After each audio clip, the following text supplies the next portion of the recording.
ஆறுபடை வீடு அமர்ந்திடும் வேல்முருகா, ஆதியந்தம் யாவும் கடந்தவன் ஞான வேலா குமரா. செங்கதி வேலா சங்கரி பாலா பள்ளிமயில் மணவாளா, தஞ்சம் என்று உன்னை பணிந்தோம் தென்பழனி வடிவேலா. ஆறுபடை வீடு அமர்ந்திடும் வேல்முருகா,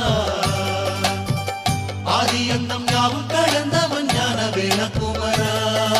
செங்கதி வேலா சங்கரி பாலா வள்ளிமயில் மணவாளா, தஞ்சம் என்று உன்னை பணிந்தோம் தென்பழனி வடிவேலா.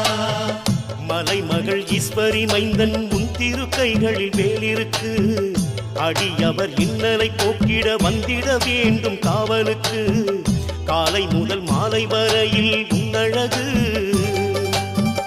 கண்டு மனம் சொக்கிட வேண்டும் அருள் வழங்க